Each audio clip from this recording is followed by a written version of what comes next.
ဒီလိုအချက်တွေကြောင့်မင်းသမီးတွေထဲမှာထထထွန်းကိုအမုန်းဆုံးလို့လူကြားထဲမှာပေါ်တင်ပြောချလာခဲ့တဲ့ပါစီပရိသတ်များအားလုံးပဲမင်္ဂလာပါရှင်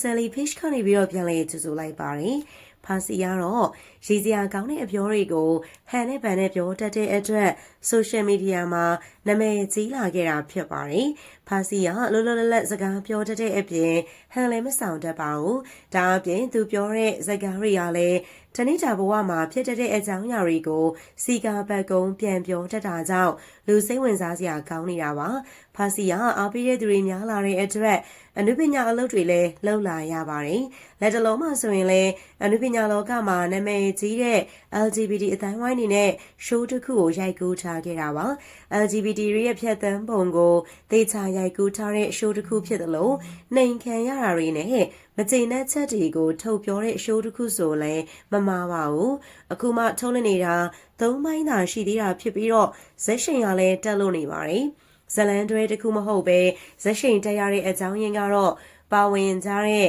လင်းမတ်ထက်စူဖာစီအပါဝင်ပါဝင်သူတွေက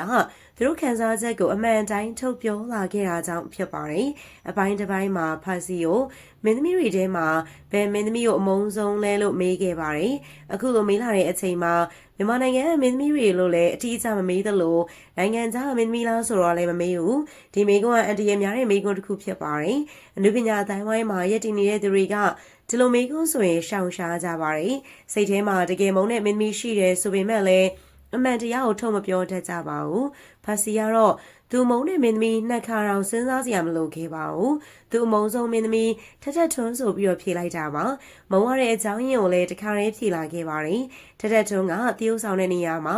over item လုပ်တဲ့အတွက်ဖာစီကမုန်းတယ်ဆိုပြီးတော့ဖြေခဲ့တာပါ။ဒီအပိုင်းစားလေးရ social media မှာမိနစ်ပိုင်းအတွင်းမှာတင်ကြည့်ရှုသူများသွားခဲ့တယ်လို့အရန်ကိုပေါက်သွားပါတယ်။ show ဘက်ကနေပွဲစုဖို့အတွက်ထပြီးတော့ညှိပေးလိုက်တာပါ။အားလုံးကတော့ဖာစီတခြားနိုင်ငံသားမင်းသမီးကိုဖြေလို့ရတယ်။ဒါပေမဲ့သူမဖြေခဲ့ဘူး။ထထထွန်းမှထထထွန်းဆိုပြီးတော့စားနောက်နေကြတာပါ။ရဲရဲတင်းတင်းနဲ့ထုတ်ဖြေရဲတဲ့ဖာစီကိုတော့ပရိသတ်တရားချီးကျူးနေကြတာပါ။အခုလိုဖြေလိုက်တာက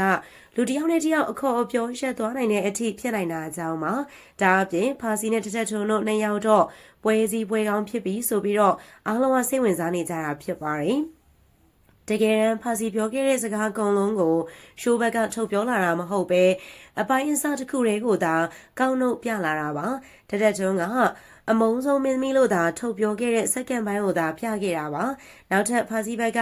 ဆက်ရှင်ပြတဲ့အပိုင်းကိုတော့ပြသထားခြင်းမရှိပါဘူးဒါကရှိုးရဲ့စီစဉ်သူဘက်ကနေပွဲရှာဖို့အတွက်တီးတန့်ထုတ်လိုက်တဲ့အပိုင်းစာလေးတစ်ခုသာဖြစ်ပါတယ်ဒါတွေကရှိုးတစ်ခုစပြပြီးဆိုရင်လုံနေကြအကွက်တွေဖြစ်ပါတယ်ရှိုးပေါက်ဖို့အတွက်အခုလိုအပိုင်းတွေထုတ်ပြပြီးတော့လူစိတ်ဝင်စားအောင်လုပ်ကြတာပါပြီးခဲ့တဲ့ရက်ပိုင်းမှာကလည်းမတ်ထက်က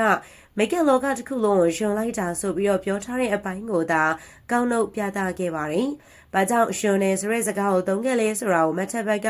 ရှင်းပြတာပါမလာခဲ့ပါဘူး။ဒါတွေကနားလည်မှုလွဲသွားစီပြီးတော့ social media မှာပွဲစုသွားစီတဲ့အကြောင်းတရားတွေကိုဖြစ်သွားစီတာပါ။ပရိသတ်ကြီးရောမင်းသမီးတွေထဲမှာဘယ်မင်းသမီးကိုအမုန်းဆုံးလဲဆိုတာဖာစီလိုရဲဝံ့ဖြေခဲ့ပေးကြပါဦး။ဆုံးဖြတ်ကြည့်ရှုပေးတဲ့အတွက်အားလုံးကိုကျေးဇူးတင်ပါတယ်ရှင်။